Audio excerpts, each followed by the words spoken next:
Honda's introducing a new word, summerbration. Use it as a noun, like, I picked up a 2017 Civic with 0.9% APR at the Honda Summerbration sales event. Or a verb, I'm summerbrating with KBB.com's Best Buy overall winner. Start your summerbration today at your Honda dealer. Visit your Metro Milwaukee Honda dealer today during the Honda Summerbration sales event. For more information, visit KellyBluebooksKBB.com. APR financing offers available for well-qualified buyers. Offer excludes all hatchback models and Civic SI. See dealer for financing details. Blog Talk Radio. Good afternoon, everyone, and welcome to my Tuesday edition of Sim's Check Corner. Took the day off yesterday to spend with my beautiful children, and today we're back on the mark. Today's afternoon interview is going to be with a gentleman by the name of Mike Pook, who is, fortunate for me, not only a good friend of mine, but a very, very successful, worthy individual in the community, and I'm so glad that he is my guest today. So I'm not going to keep him holding much longer. Let's get him on the line. Hi, Mike. Good afternoon. Hi, how are you? I am doing great. How about you? I'm very excited, actually. I feel bad you've been having to hold for 2 minutes. So I'm like, I'm trying to get on to him. I'm trying to get to you. We have much ground to cover in a short amount of time. So I kind of want to get at things, if we can, right away, because I have questions that I would like to ask and stuff that I know that the audience would like to hear. So, first, let me say, in my opinion, you resonate such a good set of family values, and you serve as such a pillar in your community, and you work very regularly to assist in the success of your organization, which, to those who don't know, is the American Legion Post 449. I want to start off by talking about your roots. You're obviously a native of Wauwatosa and a graduate of Tosa West. Do you feel that your roots play a factor in the eventual relationship that you establish with the Post? Yes, I do.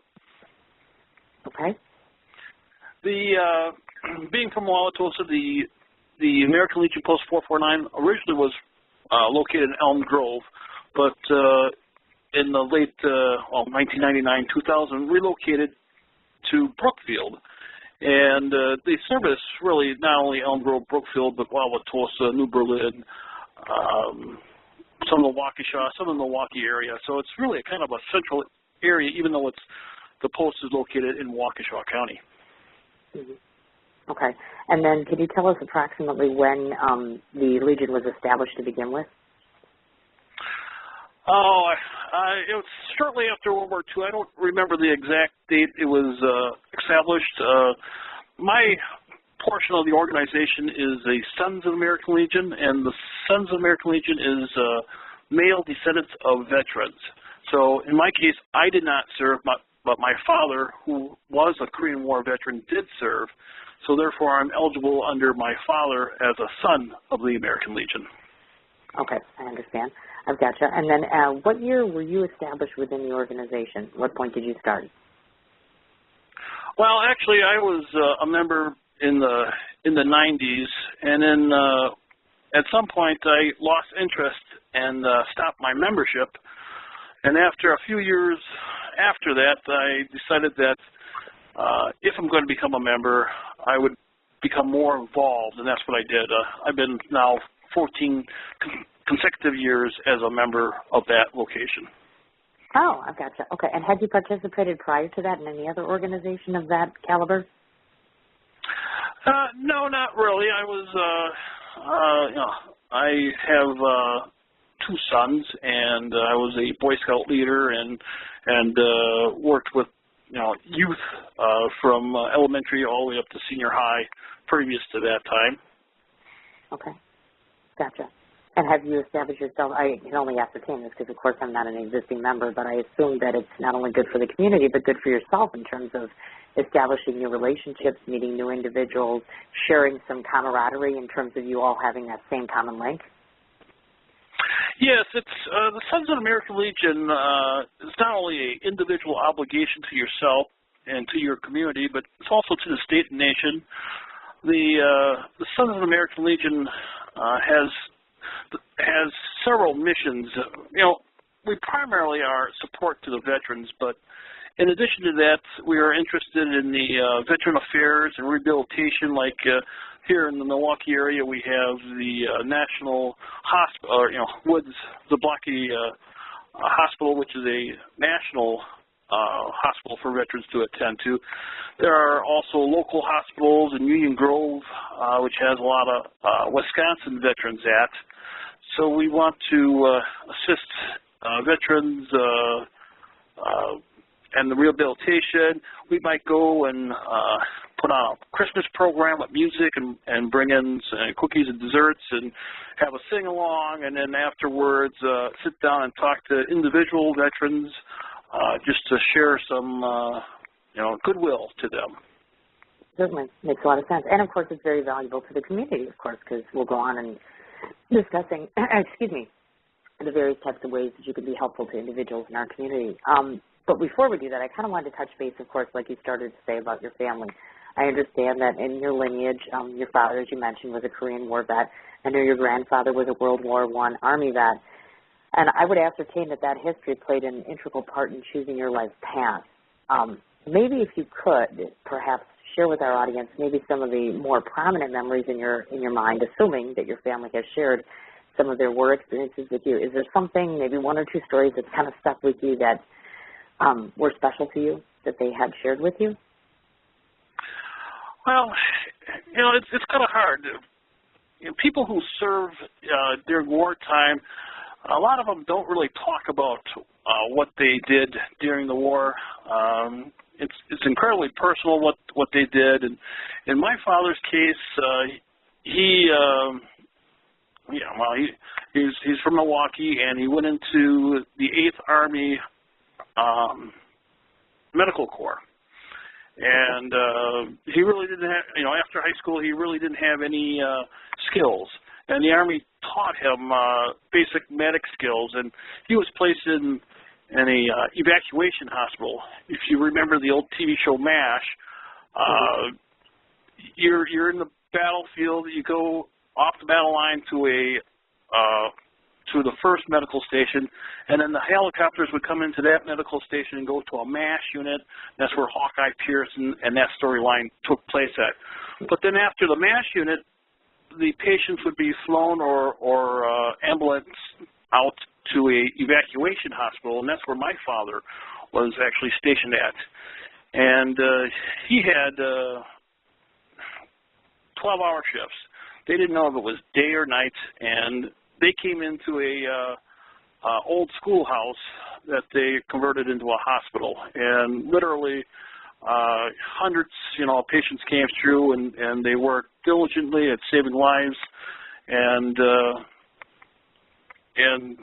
they did the best they could in the times. You got to remember, this was 51, 52, 53. Think about the medical practice then compared to what we experience today, and it's a real difficult situation. My father came out of it a better person. He now had a drive to go into the medical field, and that's where he spent his career as a self-made person in the medical field versus going to college, getting a degree, coming out and becoming, a surgical tech or a doctor or something like that. So to wrap this up, when you think about a person with no education, went into the military, got hands-on education, and through his personal preparedness was able to work up in civilian life to various jobs without the education background. In a personal life, being a son, seeing your father have gone through this means that, even if you don't have the background, even though if you don't have the education, if you really, really want something, you can achieve it. So I think for a personal perspective, that's a real hard thing to teach people, but when you have a parent that has done it, you realize, I can do that too. I gotcha. So it almost would seem, and I presume, of course, that they truly have been models of inspiration to you, both your father and grandfather. Right. I gotcha. Yep. Now, do you think that, and just maybe in the conversations, and I know you said obviously they weren't real talkative as it relates to the lifestyle per se, but do you think in some ways that it changed your perception? I know I've talked to some friends in terms of military life, and they've had parents and friends and they went into the military and they came out and their experiences weren't so great, and it kind of changed the way that they look at things. Do you think that holds true for you or no? Well, yes and no. It's difficult. In my father's case, the Korean War, first of all, wasn't a war. It was a police action. And, the teenagers, 18, 19-year-olds, back then were living off of their forefathers who were World War II, who got all this limelight and parades and acknowledgement for what they did in World War II. The Korean War vets didn't have that. A lot of America shunned away from it. A lot of people didn't look at it as a war. That's why they called it a police action. It wasn't really a war. So when these guys came home from their police action, they weren't greeted with the same acknowledgments that the World War II vets are. And a lot of them, were forgotten. And that did have a big impact on at least my father and a lot of Korean War vets on how they look at life. And afterwards, people didn't want to hear stories of what they did during the Korean War because it wasn't as glamorous as what happened in World War II. So yeah, that there has been a lot of impact on my father and myself on his look at his military career. Yes, I imagine so, definitely. And how impressive. How lovely to have such a lineage. Good for you. I'm not fortunate enough to have that. Okay, let's talk a little bit about you yourself. I know that you have served 7 years as squadron commander. I know you're a current member of the Sons of American Legion, as you cited, as well as being state vice commander. And to date, I know that you've been serving for 14 years as a member of the Legion. Can you outline to those who might not be aware, what sort of responsibilities are you expected to fulfill in these roles? Well, what's standard for you? Oh, gee, that's a hard question to answer. It is. Yeah, and I don't mean to generalize, but just to give us a glimpse, per se, of what that entails. Well, I guess as I stated previously, when I came back the second time and joined into the Sons, my perspective was a little different. I wanted to get more involved in the organization. I wasn't sure how to get more involved, just to get more involved. So at first I started volunteering and helping out during the different fundraiser activities. It's really when I started working in the kitchen. That's when I started really branching out, getting to know people, and getting to know the veterans that came into Post 449. And it sounds weird. You got to volunteer in the kitchen. How do you meet people? But you're working closely with other people in the kitchen, cooking, cleaning, whatever. I also was serving the food, and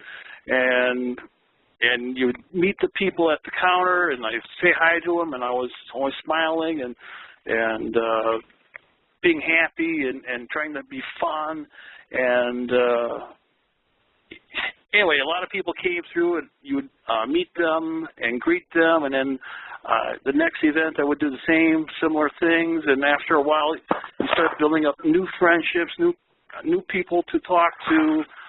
They realize that who you are, and they see you're getting involved with the organization.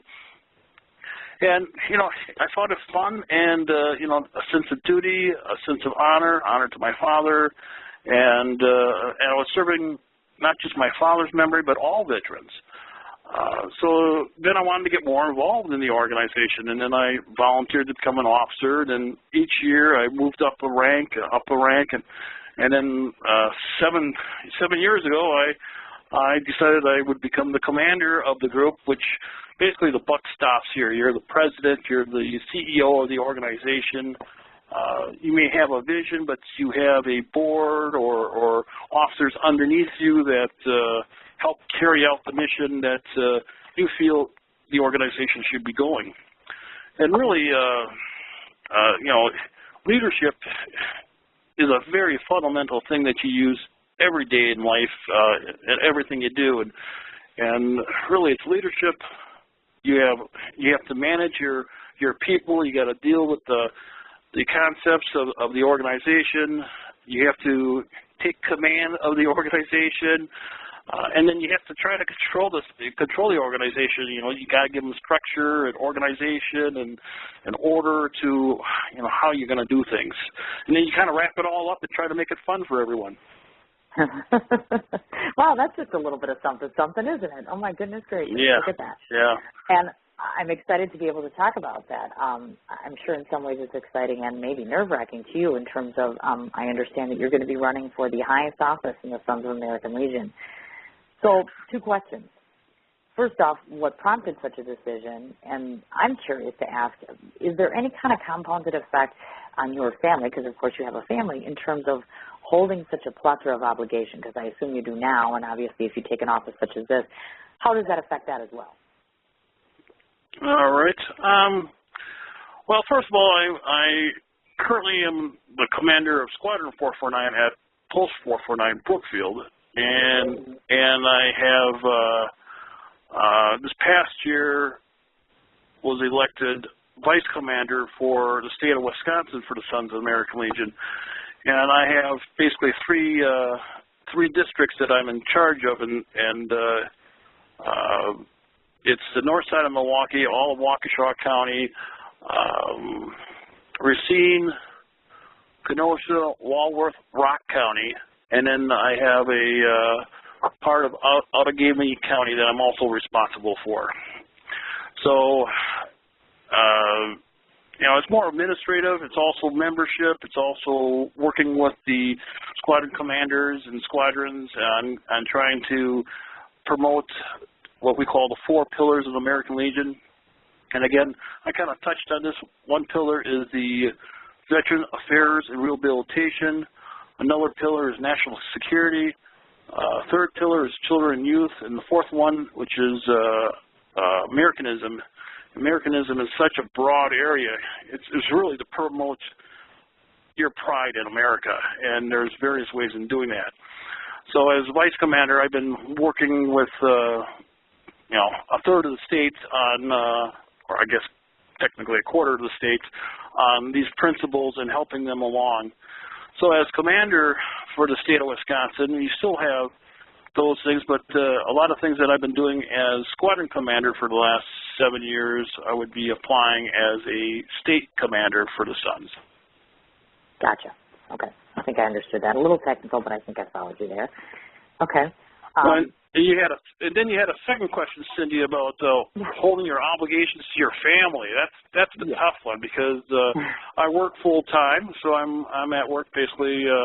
I leave for work at 7 o'clock in the morning. I usually don't get home 5 to 5:30 in the evening, and then I'm so heavily involved with the Sons of the American Legion that you know, I have meetings and activities and fundraisers and things to do with the Legion Post itself. Yeah, so yeah, a lot of times I don't have enough time to enjoy the things that are going on in my family life. Gotcha. I understand. And of course, I can say to your credit, because of course, to those that don't know, the way that I met Mike for the very first time, we share a mutual friend in that Tomcat Malta, of course. And so he was there playing one night, and I came in, and I have to just say about Mike and his lovely wife, they were just so welcoming, so very sweet, so very receptive, so very, hey, come in, join the crowd. They danced, they had a lovely time, they were entertaining.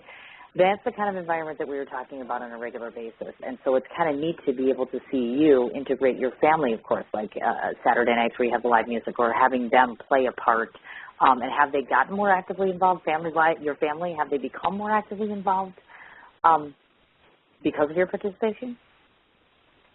Well, I think because of my participation, they become members, not just by proxy, but because I enjoy being there, and my wife enjoys being there, so we're there more often. A couple of years ago, there was a proposal to be open on Saturday nights and have a classic rock venue playing at the Post. Previous to that, we had some success with Thursday night music and some success with Friday night music. Friday night music is more geared to the World War II and Korean War vets, where it's, I don't know, it's happy organ. There's some polka playing. There's you may recognize the rock and roll song, but it's at a different tempo. than what you and I might enjoy. Sure. And the older generation's there, but there really isn't anything for the, let's say, the below 50, maybe below 60 crowd to enjoy that kind of music, to enjoy that kind of dancing. And then the other problem we have in the American Legion is we're trying to attract the new veterans, you know, the guys and gals that have served in Afghanistan and Iraq and even Desert Storm vets, you know, so they're younger. They don't necessarily identify with the Korean War, World War II vets. So Saturday night was a brainchild to bring in classic rock, 50s, 60s, 70s, 80s music, some country, some blues once in a while, and to attract the younger member and the public to come in on Saturday nights to enjoy this venue. It's been pretty successful, and that's how you and I met when Freddie and the Cruisers or Rockin' Robins were playing, and they bring in a crowd, and people are enjoying the free live music. Legion prices don't gouge you like the commercial businesses, so it's a nice venue, a clean place. You don't have to worry about parking or your car being broken into. So it's been a successful event for us. Definitely so, and I can speak to that, obviously, because I've been there and been privy to it, like you had mentioned. I also am excited to announce in the upcoming weeks, I know that you're going to be having Hat Trick there, and I know Freddie and the Cruisers will be back, and Liam Ford, who's a very good friend of mine, actually. So it's exciting because I think that might draw in some of the younger crowd, which will be nice. And like you're saying, every Saturday from 8 to 11:30, they're offering the free music. So that's not something that you're seeing everywhere. Nowadays, they might be getting a cover charge, and it's expensive, and there's a lot of good reasons to head on over there, and that's just one of them, obviously. And so I'm excited to see about that, and I'm glad to see the expansion of music is going on because I think that's important. Speaking of music, I was shocked to learn that back in 1985, you had served as light technician to the local favorite musician, Bobby Way and the Whales. 2 questions there. Now, were there perks and or downsides to traveling with a band such as that? And do you possess any musical talent yourself? I do not have musical talent. I'm a technician. I'm a logical type of guy, so I enjoy the technical side background of music. I have in my past run the audio board many times over the years for various different bands. A lot of the bands I worked with are outside of the Milwaukee area, Rock County, Jefferson County, Walworth County area was the type of areas those bands played in.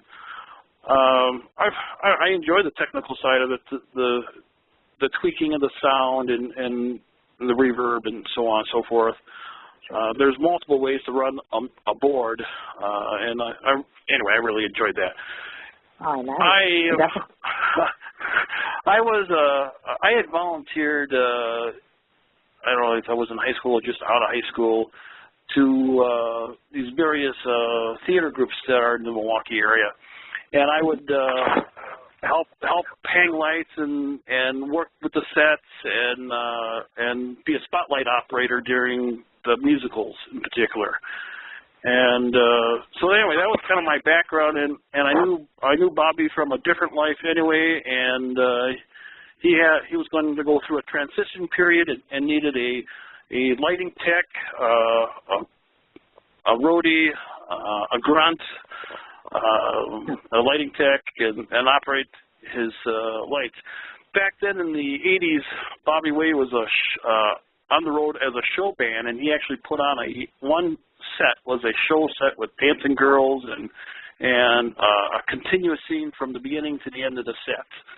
And like in the theater, you had different scene changes with different light cues that needed to happen at certain times, so the audience would focus on one side of the stage while the other side of the stage was having a scene change or people were moving around in the dark getting ready for the next musical act that was going to go on. Oh, okay. So, yeah, I did that for about 6 months. I got to travel. You were working 6 nights, and the Sundays were free, and it was a rude awakening that, it wasn't as glamorous as you would imagine. And Bobby's case, he was at the same place generally for 2 weeks at a time, so you got to basically move in and stay. But you live to work and you work to live is basically the way it worked. However, I got to go to Brownsville, Texas. I got to go to Lafayette, Louisiana. I got to go to Shreveport, Louisiana. We played in Appleton, Wisconsin, Detroit, Michigan, and I ended my tour back in Milwaukee. Cool. That is really cool. And for those that haven't heard Bobby Way, he's awesome. I mean, I've seen him at the fair. I've seen him everywhere. And he's a man about town. He's all over the place. Excellent, excellent music. Fits in really well with the Legion, I think. Just throwing that out there. I'm like, he'd be really cool at the Legion, wouldn't he? Yeah, he would be. And he has been there. Okay. I gotcha. So perfect. Okay, I have 2 more questions for you. First off, I know as we approach the coming months, I understand that on May 18th, you're going to be hosting a car and a bike show. And on June 23rd, there will be a golf outing and a dinner. First off, these monthly events, does that happen all year round where each month you choose a particular activity to do? Well, these 2 are squadron activities, and we have annual events that we do. We start off the year usually doing a Super Bowl party of some sort.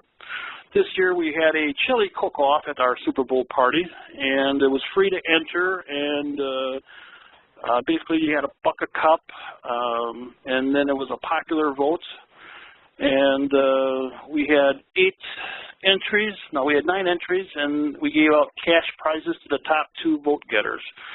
It was something different that we did this year. I thought it was rather successful.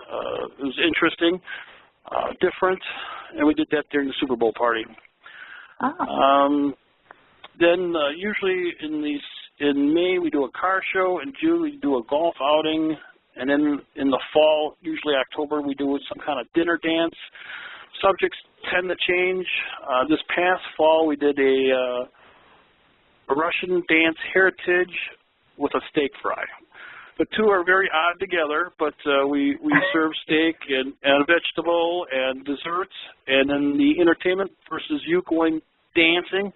We had Russian dancers come in and talk about their folk, and the Russian dance folk was really turn of the century of 1900, before the communists took over, when it was still under the Tsar rule. So that's the culture that we talked about. And then we had raffle items that were from what we would consider old Russia, of all the Russian provinces, not just what we think of as Russia today. And then and that was the raffle. And incidentally, the money earned from the raffles was donated to a children and a child welfare fund for children of veterans or children of men and women currently serving will benefit from that raffle. So even though we did this fundraiser, the monies that we earn from that goes back somehow into the veteran community. In this case, because we are Sons of the American Legion, we also want to support other sons and daughters of legionnaires or veterans. So that's what this child welfare fund is all about. So anyway, we do an annual dinner dance in the fall. Veterans Day, we usually do something on Veterans Day. The Post sponsors a kids' Christmas party, and we usually contribute one way or another, buy food, cook food for the kids for the party.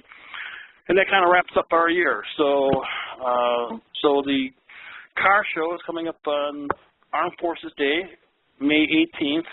It starts about 10 o'clock at the American Legion Post 449. And the address, because we haven't said that yet, for Post 449 is 3245 North 124th Street, and that's in Brookfield. It's right there on the county line between Brookfield and Wauwatosa, just north of Burleigh. Okay. We'll be serving food, grilling out food. We have a raffle going on. It's really a man's raffle. We're going to do more manly things like raffle off tools and have booze and other man type items at this raffle. And then we have trophies for the different car classes that come in, like, if you bring in a motorcycle, there's a motorcycle class. If you have a truck, van, or pickup, there's a class for that. If you have a hot rod or a street machine, there's a class for that. And we even have a popular vote, so you as a spectator can come in. You can vote on the car that you think is the best of the show. And again, that's on May 18th. And then in June, usually the week after Father's Day, we have a golf outing. We go to one of the local golf courses, and you do a round of golf. And then afterwards, have a social time back at the post with the golfers and families. Even if you don't golf, you can come up back and enjoy a dinner and the social time with the golfers, and that's in June. Gotcha.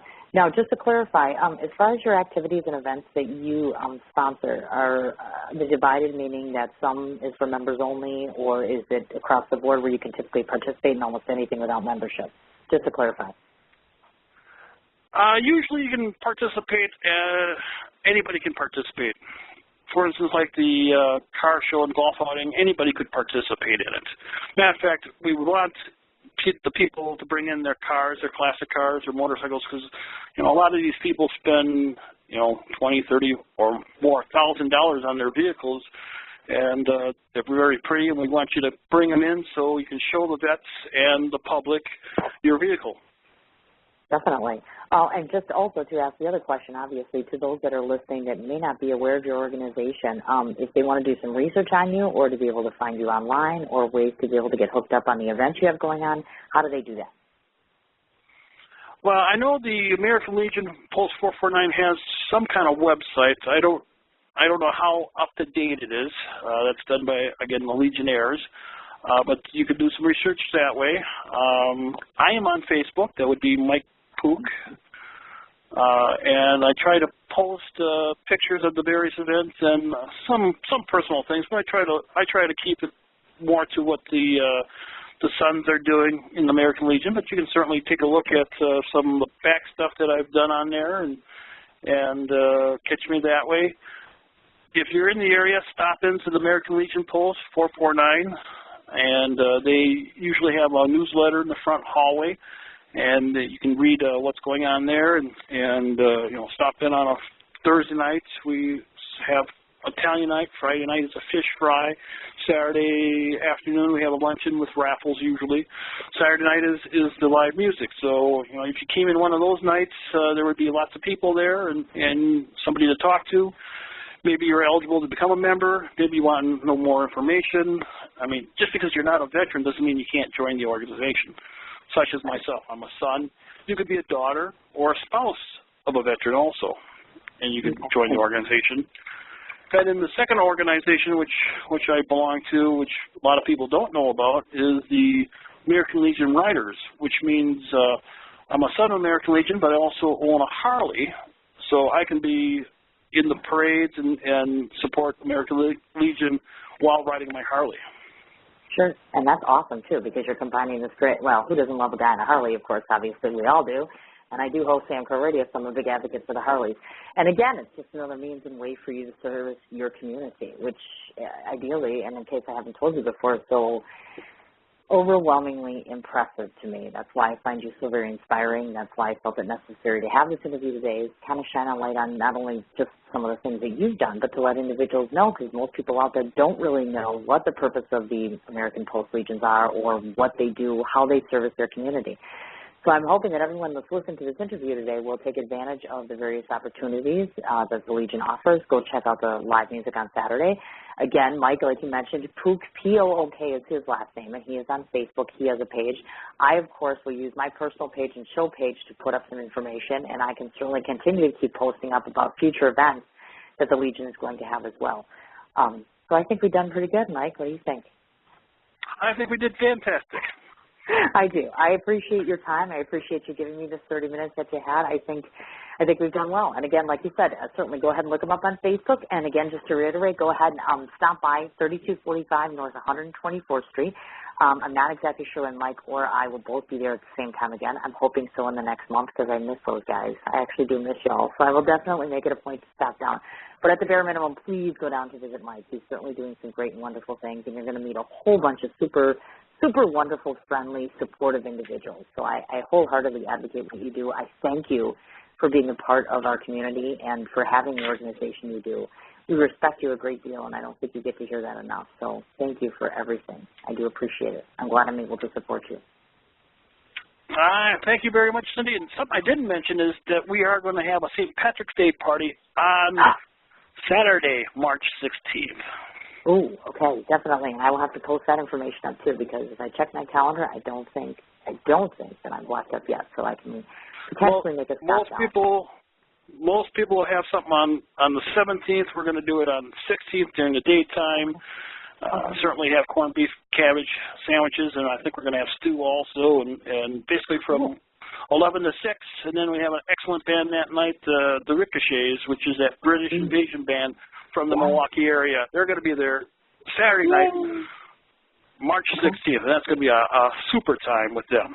March 16th, and I will make sure to make a note of that as well, my dear. Awesome. All right, I will let you get back to your regular day job, and I will be in touch with you soon. And again, thank you for doing this. Thank you very much, Cindy, for all you do. I appreciate it as well. Not a problem at all. You have a great afternoon. We'll be talking soon. All right. Take care now. Thanks. Have a great day. Bye-bye. Bye. All right, folks. Thanks so much for listening in today. Again, I wanted to just reiterate, Mike, and the last name is Pook. He is located on Facebook. The address, again, is 3245 North 124th Street. In case you missed the name, it's actually called the American Legion Post 449. As I mentioned, they do have this great opportunity to be there on Saturday evenings from 8 to 11:30, which is when they offer their free live entertainment. Please, I cannot convey to you enough lately how we've been losing venue after venue here in Milwaukee as it relates to live music. So I am wholeheartedly an advocate of any particular establishment that's going to offer opportunities to local live music. And certainly, like I said, I can vouch for Freddie and the Cruisers. Liam Ford is a personal friend of mine. Hattrick will be there, and who knows how many other various talented musicians, pardon me, in the community will be serving there. So definitely, please take some time to get on there. There's nothing else to say thank you to the veterans and the military individuals that are affiliated with our city, and of course, just enjoy the environment. It's a beautiful place. I can also tell you that it's also got spatial room available for rent, and I can also tell you, like I said, the company is nothing short of just amazing. So please take the time necessary to do so. Before I wanted to wrap up today's show, there's something I wanted to talk about. Anyone who listens to my show on a somewhat even once or twice a year basis will know that I am a wholehearted advocate for supporting Milwaukee as it relates to artists, musicians, businesses, and the like. This morning I was very fortunate, first off, because I got to go to breakfast with a really cute boy with really cute blue eyes, which turned out really nice, and I enjoyed it. But moreover, the nicest part about this is once in a great while, after not being to a restaurant for God's age, it's so nice to be welcomed by such a very warm face with such a beautiful disposition. And this morning I was very lucky. There's a lady by the name of Denise who happens to work at a little establishment we call Miss Katie's Diner here in Milwaukee.